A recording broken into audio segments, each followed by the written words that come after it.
This coaching video features Stephanie Sanders, assistant principal, and Cameron Almond, instructional facilitator. Okay, so this is very informal because obviously it's the end of the school year, but this will give us something to look forward to when we come back at the beginning of the school year.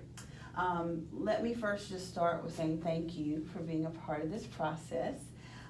We have an assignment in our class this summer to do some coaching videos with one individual. And so I selected you because I feel like this will be an opportunity for us to grow as assistant principal and instructional facilitator in our relationship. But then two, we have the potential to grow individually as well, because this will help me identify some areas where I am either strong or weak in coaching.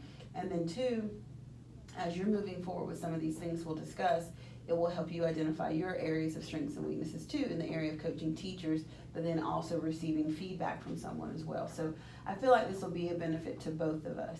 So I'm excited for us to be going through this. I wanted to start with just kind of explaining what this is, because this is not new for us. We've been a part of coaching before. We did some stuff with the Getting Better Faster with Dr. Gladstone this year.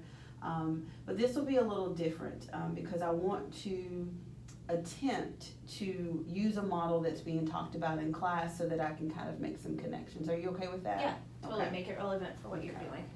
So we have been asked to do a minimum of 2 coaching sessions of 45 minutes in length at a time. And that seems like a long time, especially when you're saying it out loud, 45 minutes.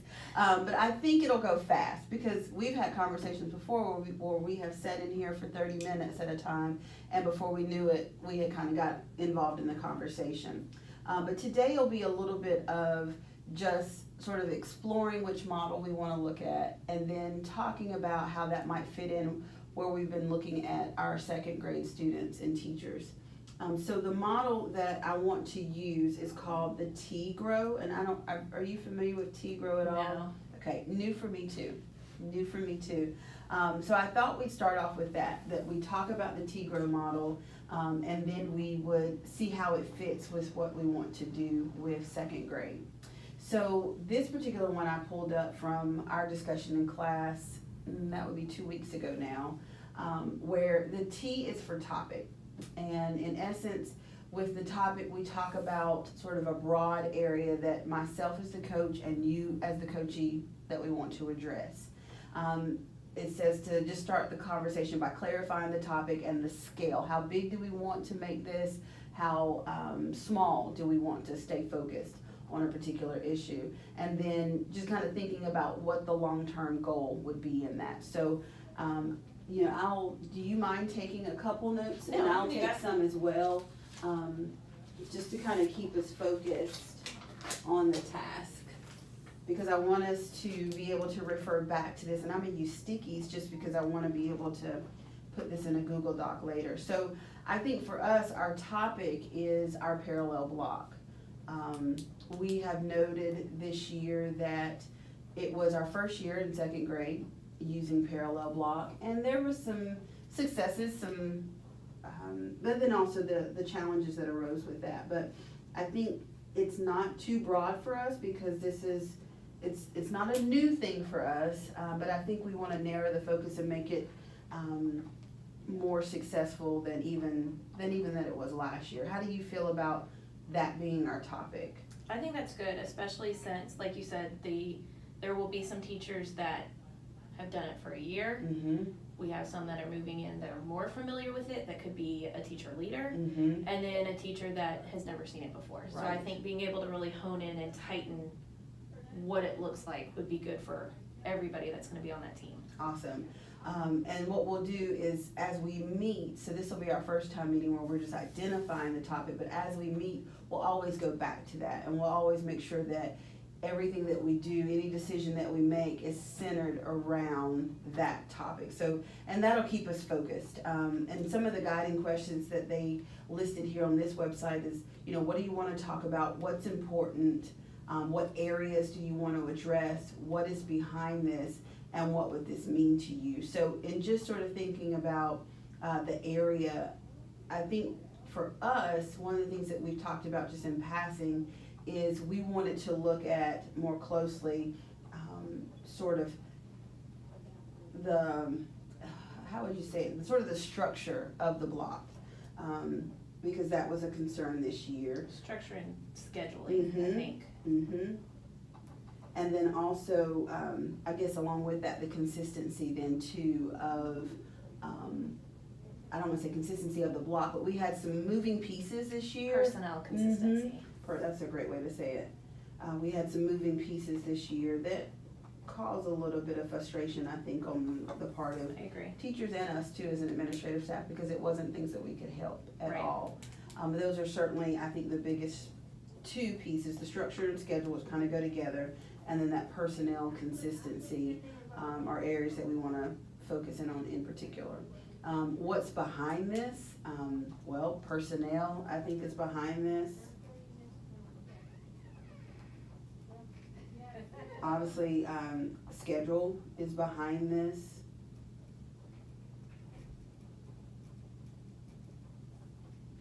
I think data, Yes. just I think one of the big things, and we'll probably focus on this more as we get into it, but the fact that second grade had really strong data last year and Mhm. it did not look as good this year. And I think, that cycles back to the schedule and the personnel. Yes, and I think there's room for frustration with that because our teachers, not that they want a quick fix, because this is a school that is always about trying new things and understanding that first year it may not go the way that we want it to go. But I think you're right, because they had so much success last year and so much growth, they wanted to see that continue, and for them to try something new and not to get that same growth, there is that room to be frustrated or to Right. say, why did we change? Why didn't we stay with what we were doing?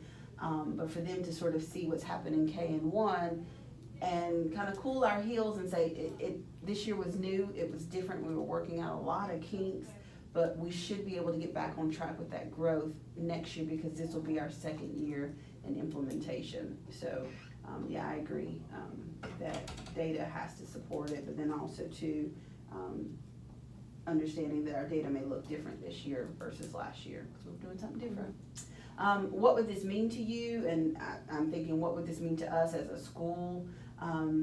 Obviously, this is going to mean growth in our DIBELS and our TRC data, which is definitely what we want to see. I think also with this comes a little bit of efficacy building in our or capacity building in our teachers, because if they see successes come from this, I think that sort of builds them up. Mhm.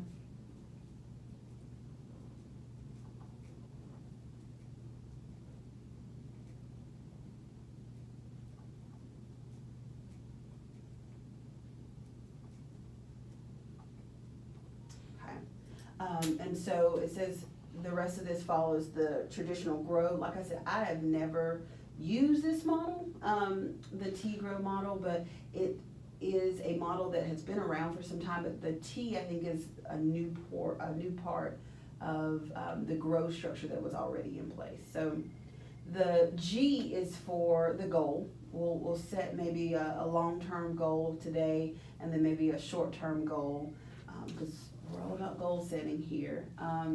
We'll talk about the R, which is the reality. It says understanding where the coach is now in relation to this goal. And I think not just the coach, but the coachee, Right. where we both are with this goal. And then our options, what are our options moving forward? And then the W is for the wrap up, the wheel, or the way forward. So identifying and agreeing upon some specific actions. And I know you brought some data with you today, or some things today for us to even begin thinking about. So even though this seems kind of like a summary piece, I think this is something we'll do each time, is kind of go through each of the steps to make sure we're staying focused, and that we're meeting and or rising to the occasion of our goals, facing realities, looking at all the options, and creating a way to move forward. And what I really like about that too is that it's not so much a model as a cycle, Mhm. because I feel like this keeps us the topic's going to keep us focused, but really thinking about what our actual reality is, so we don't get sucked into a pipe dream of, I read this and it sounds really awesome, Yes. but is it realistic for you? Is it Mhm. realistic for me? And is it realistic for our teachers and our population? Yes. So being able to see if that reality matches our goal, and then just cycling back to our topic. Definitely. So I think that's really cool the way that's written. Yeah. Okay, awesome. Well, I appreciate you entertaining that a little bit. I looked to see if there were some videos or explanations of it, and there weren't a lot of things online. But one thing I did want to do is at least look at some of the images. You just mentioned something about it being a cycle, and that's sort of how it's linear in some images, but there are some images online where it does look like a cycle. That's the wrong one. I was trying to click on the second one. It didn't let me. There we go. Let's see, let me try to blow this up a little bit. There's zoom here.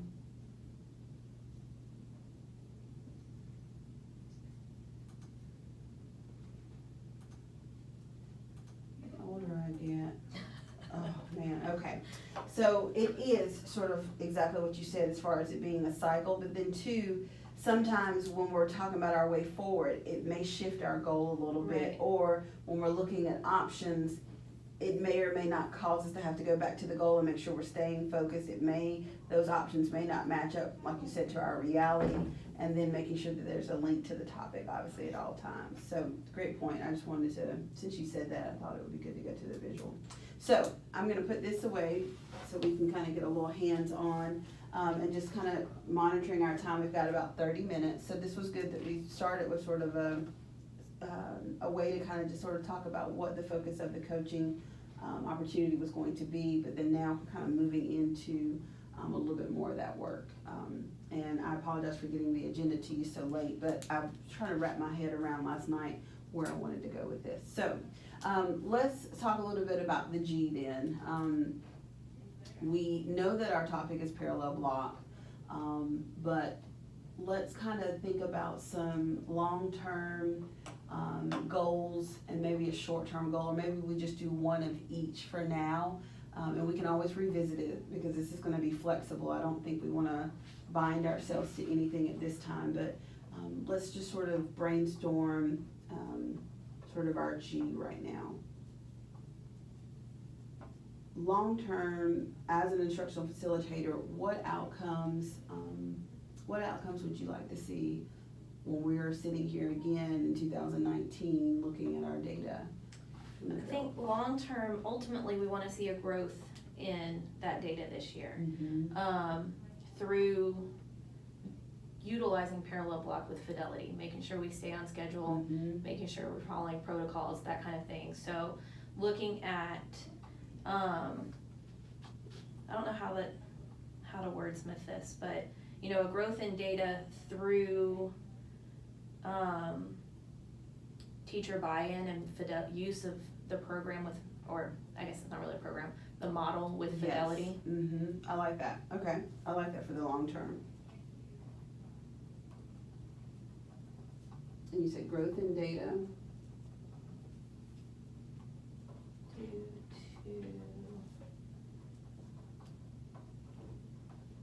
That's one of the things, like, I feel like the teachers, and I think it goes a lot back to what you were saying with seeing a decrease in our proficiency this year, so it kind of put some people on a wavering line of, is this really something that's gonna be right for our students?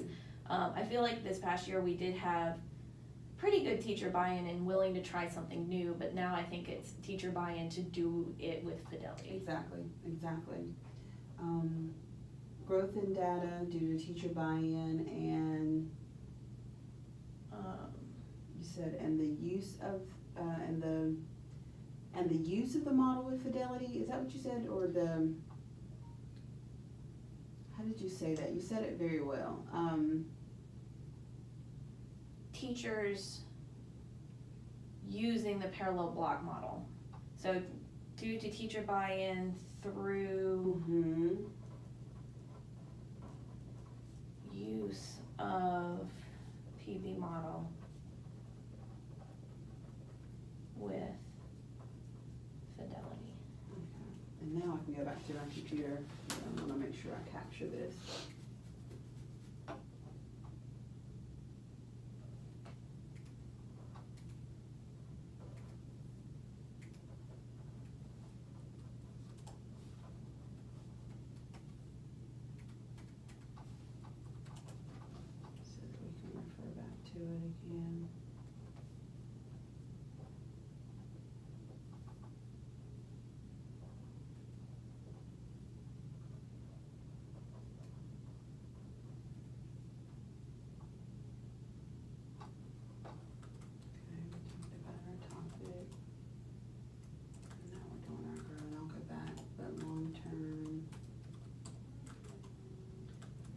growth, I just wanna make sure I have it, growth in data due to teacher buy-in through the use of parallel block model with fidelity. And just for the purposes of the video, because my professor will look at it, so parallel block, and maybe this is a great time to kind of talk a little bit about that. I was not here initially when parallel block was put into place at Mineral Springs, but it's not a program. But just take a minute and kind of talk about the decision that came about back, I think it may have been 2 or 3 years ago, Right. when you all decided to move to a parallel block model. So Dr. Gladstone got word from other principals in the district that another elementary school had come up with a model. I don't know if they got the model from somewhere else or if it was something that they just said, oh, this may work. And they were having really good growth by it. And that was, gracious, probably almost 5 years ago now. And what they did is the school divided their grade level up into 3 homogeneous groups. Okay. A low group, a medium group, a high group based on reading data. Okay. And then for that, within those groups, they created 3 rotations. And I think at the time their rotations were 40 or 45 minutes long. They had a guided reading group with the classroom homeroom teacher, a certified teacher. They had a reading lab where they focused on phonics. And then they had their recess piece, which they also combined with a read aloud piece that was subject-based with their science or social studies pacing guide. Okay. And they rotated every 35 minutes. So it broke down from having whole group in the classroom, trying to have multiple groups running multiple stations, and then 1 or 2 adults managing all of that, to now they have 3 rotations with multiple teachers in different pieces. So the Okay. groups were small, each group was smaller, and then they didn't have, especially in the guided reading with the teacher, they didn't have any outside distractions. They were able to focus on that small group based on instructional level data. So she took our kindergarten teachers right before Christmas to see it, and then they came back in January and they implemented it. Hey. So they had about a half a year, which was really awesome because it gave the students in kindergarten an opportunity to experience the model and how the schedule worked and the transitions and what was expected. So then the following fall, we implemented it with first grade. Okay. So the kids already knew what to do. So then it was the teachers changing their mindset of what guided reading looked like and what stations looked like and what differentiation looked like. And we've run full years of parallel block in kindergarten and first grade for 4 years now. Okay. And then Wow. moving it up into second grade. And I think it was good that we did it that way so that, again, the children already had processes and routines in place. So then it was just the adults that had to learn it. Right. Okay, no, I think that was good to just kind of build some background. So in essence too, these second graders had been a part of parallel block in their first grade year. So kind of the same thing that happened with K1. These first graders moving up into second grade this year were already familiar with that process. Because they'd had 2 years of it at this point. Okay. And then the purpose, or not even really the purpose, but the reason why you decided to stay with it was because why? We've seen, with the exception of one little hiccup with one cohort of kids, we've seen consistent growth, not only in our DIBELS to where the DIBELS data is really strong, but in our TRC data where traditionally that's where we're weaker, especially with that written part. By having the guided reading in a small group where the teacher's focusing strictly on that, she's able to coach the students through the reading, but also coach the students through the comprehension piece. So that's really supported that in just that we have the differentiation. We have a stronger look at individual students' data to really meet their needs on an individual basis, but also in that homogeneous group as well. And then one of the other pieces that I noticed when I first got here that was different was the added component of the ESL instruction. I think I had come from a model where ESL was always a pull-out situation. Very rarely did you see an ESL teacher push into the classroom. It was always about pulling them out to do something different. So talk a little bit about that decision to use that ESL teacher to push into that K-1 environment, and then this year how we tried to implement that in second. So for the first 2 years of parallel block, it was still a pull-out situation, and it was a scheduling nightmare. Okay. Trying to make sure that the students, especially if they were ESL and EC, we had that extra scheduling hole in conflict that was created, but to make sure that they were getting their ESL service time, but they were also getting all the components of balanced literacy. Yes. So it was really hard to figure out, okay, you know, we had to look at individual data, and there were times where we actually had to combine some kindergarten and first grade so that they could get served where they needed to be. But the teacher was pulling out, and they were either missing, initially we set it up as recess read aloud, and then we were like, no, that's not gonna work because they missed their recess part. So then we started looking at, okay, so are they gonna benefit more from the guided reading time or the phonics lab time? And more times than not, we ended up having to pull them out of the lab. Okay. But in a K-1 situation, they need that, especially if they're English language learners, they needed that foundation of letters, sounds, blending, all that kind of stuff. And then, so they were missing that. So then in the data, we were noticing with our ESL students, in the Dibbles piece, that's where we were seeing our hole. And then at the time, the school that we had gone to look at the model for parallel block, they had switched theirs up as well. And they had their ESL teacher pushing in, and they had moved their guided reading out of the homeroom teacher, the certified teachers, kind of wheelhouse to assistants in the lab. So they had made it like a guided reading lab, which I didn't like, and our teachers were adamant about not doing. They wanted to own that guided reading piece.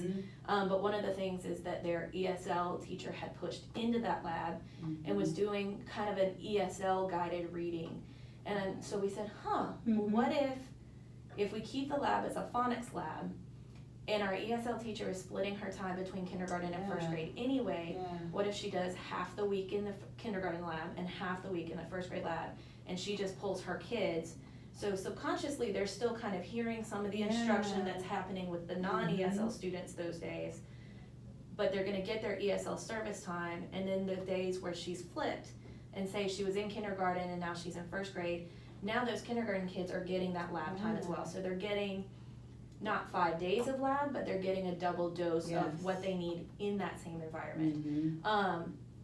Fortunately, we ended up picking up a new ESL teacher at the same time, so I presented both models to her, and she was like, absolutely, I'm pushing it. It doesn't make any sense, and she was super excited, and it's been really awesome. I think our ESL data as far as K-1, from what she's explained to me, has grown, and that they're moving more towards exiting as opposed to when they were pulling out. So I think that collaboration with the lab, the ESL, and being able to include all those pieces of balanced literacy without them missing something has really benefited them. That's good. I didn't realize that she had been a part of that dialogue, or really had an opportunity to really get that buy-in from her from the beginning. So that's an added piece that I didn't realize. And I had taken the kindergarten lab teacher at the time back over to the school once we found out that that's what it looked like, so that she and I could see what it would look like the following year if we were to do that. Because we knew the ESL teacher was not returning. So I kind of took her to be a different set of eyes for us to see what it would look like and see if it was even feasible to be in the lab. So that was pretty cool. Okay, that's good. That's good, kind of just building that background. Like I said, my professor won't be as familiar with what's parallel block. It sounds fun. But just kind of building why that's even something that we want to look at as a topic, because it's obvious that this has been something that's been sort of a hidden treasure for Mineral Springs Elementary. And I think too, we can probably attest to maybe a little bit of the growth that we're seeing in 3, 4, 5 to the foundation that you've tried to really build in that K-1 group and now K-1, 2. Right, and I have a write-up because a couple other schools have come to see it here to try and implement their own version. So I have a write-up if you want to give your professor just that kind of breaks it down. It's kind of, when you're talking about it, you're like, I have no idea what you're talking about, but it sounds good. But so they can like see it on paper and see what that looks like. I may attach that. That would be a good idea. because it's something that's not, like I said, it's not a program, it's not even a research necessarily based methodology. Right. But it is something that we've had a lot of success with as a model for guided reading and really honing in on those low, medium, and high groups and trying to do what's best for I kids. mean, and basically it boils down to just like a scheduling model and how we use our human resources. That's it. And we definitely are at a school where there is a value in people as opposed to things. Right. So, yes, okay. So going back to the GROW, we've got our long-term goal as growth in data due to teacher buy-in through the use of the parallel block model with fidelity. Okay. And I was sitting here trying to figure out why my screen was so big, but I had just increased it. And I was like, I ain't that blind yet. Okay. Awesome. All right, so that's our long term. We want to definitely grow in the data. What about and we're talking about looking back at this in May of 2019. So that's our long term. May 2019, we'll want to come back towards this. What would be sort of our short term, maybe something we could even think about? I know we haven't got the benchmark dates yet, but let's say just BOY. What might be for 2018, our BOY data, what might be a short term goal that we could set for that? I think maybe even kind of looking back before we even get to that point of like a here and now that you and I can do. Okay. Is really looking at scheduling, because one of our biggest concerns that came back from second grade, every year in kindergarten and first grade, we've been very consistent with our personnel and we've been very consistent with our schedule. We're continuing. Okay, go ahead. Okay, so one of the things that we've had in years past in kindergarten and first grade is the consistency of the schedule, which we were able to push out to second grade in that the schedule on paper was consistent. But one of the things that they struggled with was the ESL piece. Even though we had ESL pushing in the mornings, because her time is split with third grade, we had to figure out a way to balance how can she serve her second grade students, how can she serve her third grade students. So we ended up having an A day, B day, where two classes would go Monday, Wednesday, Friday in the mornings, and then the other two classes would go Tuesday, Thursdays in the mornings. I think that was very hard, not only on the adults of just trying to remember, but I think that while the A day, B day was consistent, but the consistency of a week for second graders was very difficult. I agree. And I think that affected our data. And then the other piece of the scheduling that was difficult was the recess read aloud part in the afternoon, because we didn't have a consistent person for all three rotations, nor did we have a consistent person Monday, Tuesday, Wednesday, Thursday, Friday. That's true. So I think that added to not necessarily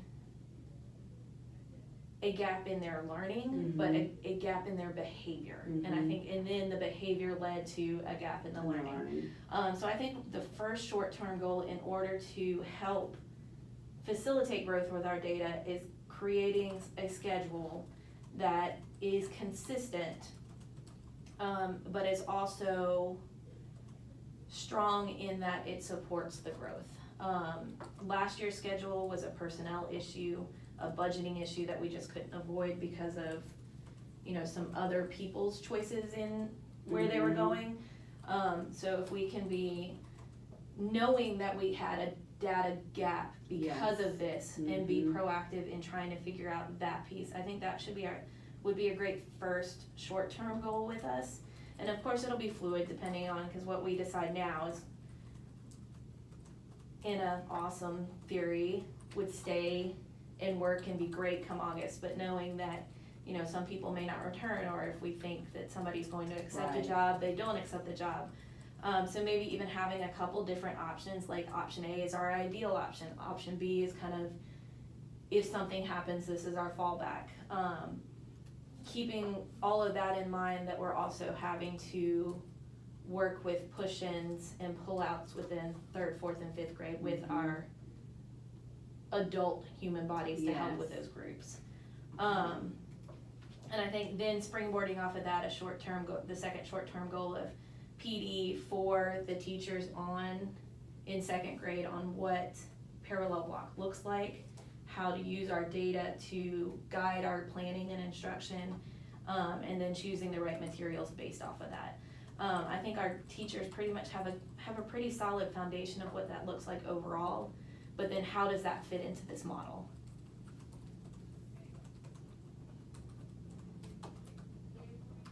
Okay, the first one, so I put create a schedule that is consistent and structurally strong in supporting the growth of our second grade teachers.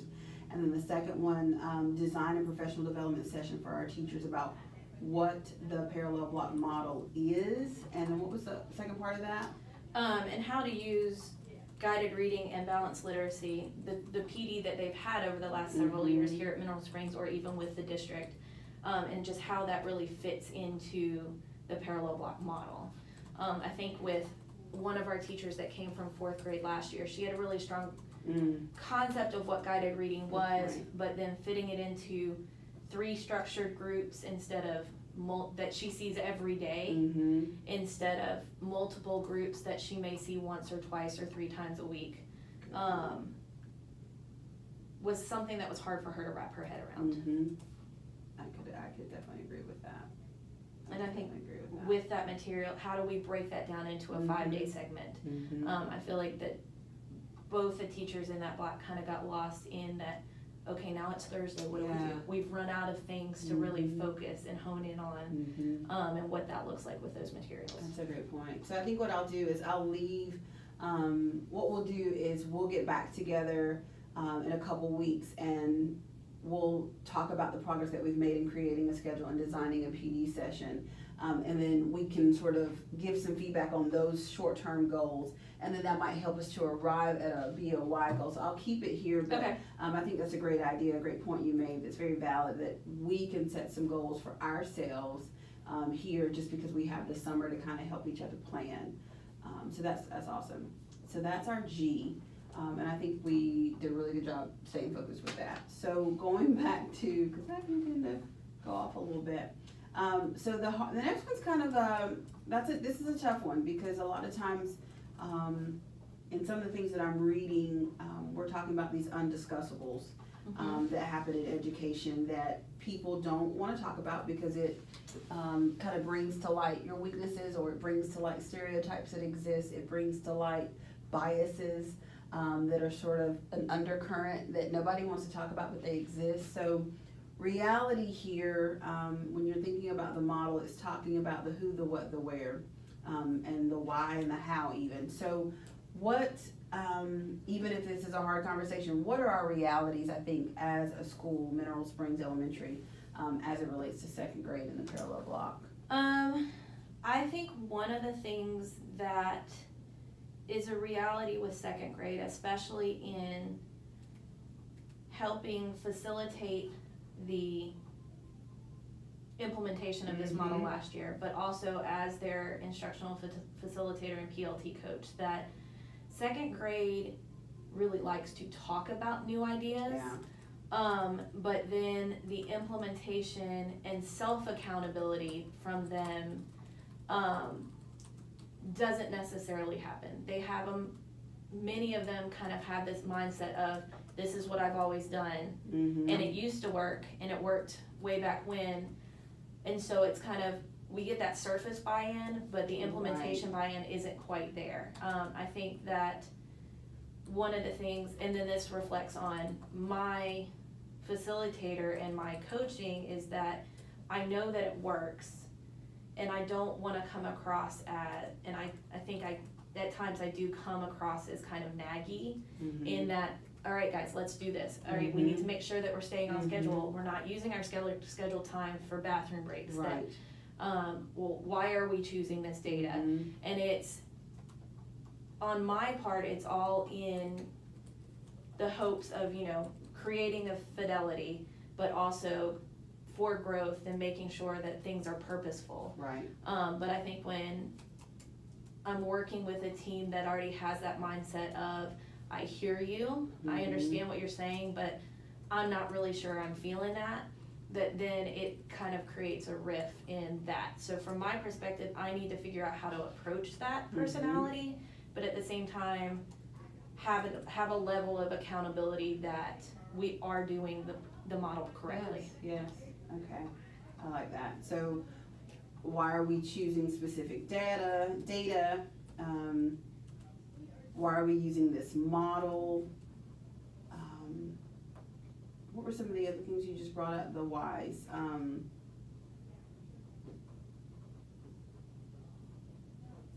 then the how is the implementation.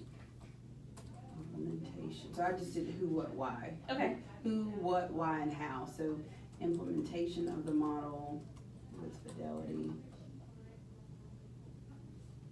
How does it align?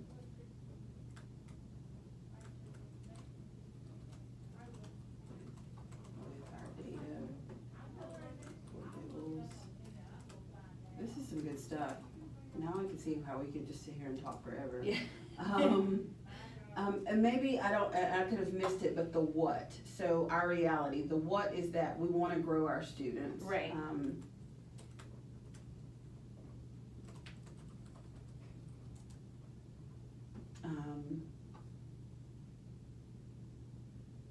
I think even individual student growth, because this model really allows for individual coaching based on individual instructional needs.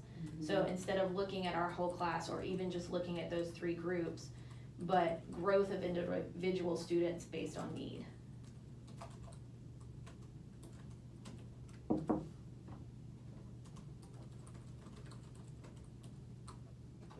Okay, so we've got the who, that's second grade teachers, ESL support, instructional facilitator. I put school admin here. The what is growing our students, our low, mids, and highs, but also seeking individual growth within students based on individual student needs. Why are we choosing specific data? Why are we using this model? The how, implementation of the model with fidelity, and how does it align with our data for DIBELS and TRC? Does that sound like that's kind of a sort of a good starting point with our reality? Okay. And 2, I think one of our other whys is we've seen it work. Like, right. We have seen it work with our K1 population. All right, so we've got the T, the G, the R. It's time for the O. So that is, I believe it's options, obstacles. We're gonna call them options. What are the possibilities, basically?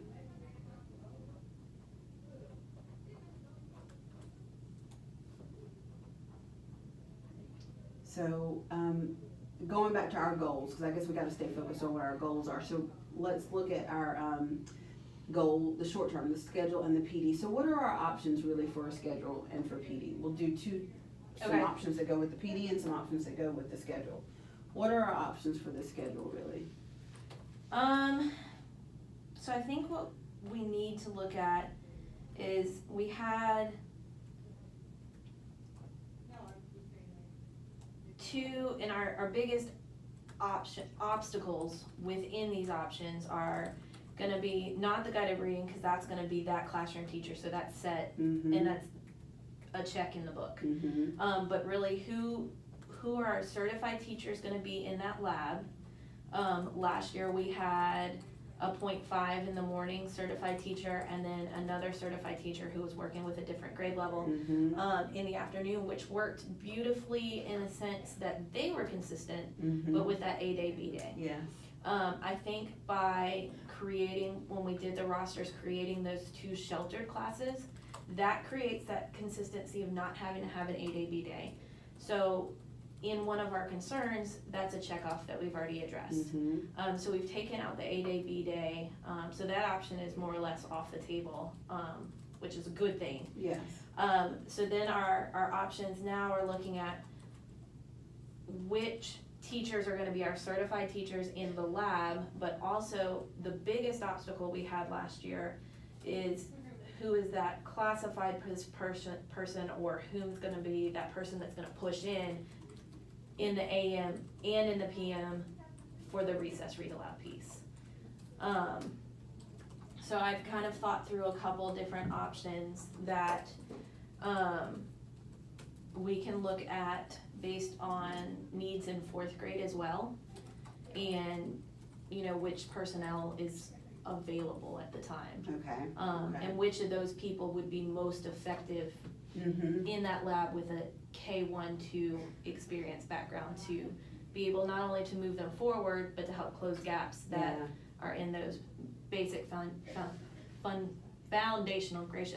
foundational skills in reading. Because the recess read aloud is just as important as the other components of the Right. parallel block, because that teacher is taking a text and asking some pointed comprehension questions that the teacher has intentionally planned Right. for that recess read aloud. And we wanna make sure we have someone that in there that's not just sitting there complacently doing story time, that this is a learning opportunity that, like you said, is purposeful. Right. Not only for reading growth, but that's also helps close a gap in our science and social studies instruction as well. Exactly. Okay, so some of the things I have for our options are, who are our certified teachers in the lab? Are we going to use an 8AB day? Should we create 2 sheltered classrooms, which, like you said, we've kind of addressed that. And then who will be the classified person for the AM, PM for the recess read aloud portion? PD, what are our options really for PD? In the past, we've had Lori Hartman from central office come in. I'm worried that that might not be an option right now with the model that they are taking on with Yes. 3rd grade. That scheduling wise, to get someone in here might not be an actual reality. Sure. And so I think if we were to tag team it and do it, cause I have been in Lori's trainings for multiple years now, when she's come to us, that I have that background. But also, I could touch base with, hey Lori, this is what we were thinking, kind of provide her an outline of what we're doing. Is there anything you would add? Is there anything that's come about from the ERG trainings they've been doing with 3rd grade that we should go ahead and address in 2nd grade to help with that transition? I think she could help us with that. And then just almost like a mini train the trainer. I like that.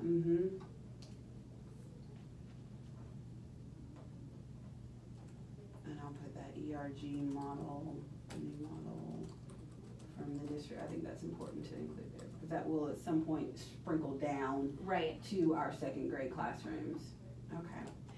So for the sake of time, our W, which is the wrap up or our wheel forward, I'm gonna call it our wheel forward.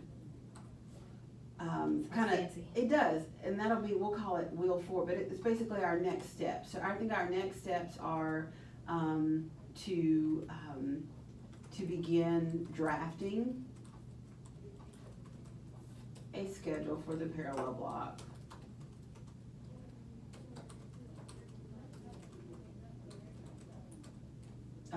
Certainly to get some input from other leadership team members. And then to reach out to Lori to discuss either option, either coming in because she has the time and or what could she provide us in the way of like a train the trainer for the PD. Okay, so just so that we don't have any loose ends, like I said, for us, this is an opportunity for growth for you and I, using a coaching model called T-Grow, that has us identify our topic, which we've identified as parallel block, our grow, which we identified 2 goals, a long-term and a short-term goal that are specific right now to us because we are here this summer and we have a lot of sort of influence over what happens moving into August. Our G, our R, which is really looking at our realities, the who, the what, the why, the where, the how of how all this is gonna work together towards our goals. Our O, what are our options for scheduling and professional development, and then the W, sort of our next steps or our wheel forward.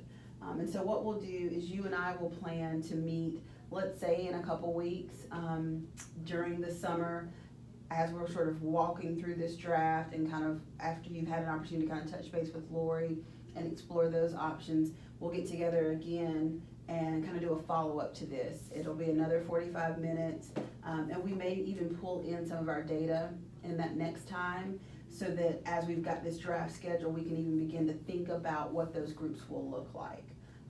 Do you have any follow-up questions for me or things that didn't make sense as we were talking? Or just, or even just a quick, like, yeah, this will be cool, or Stephanie, why did you pull me into this?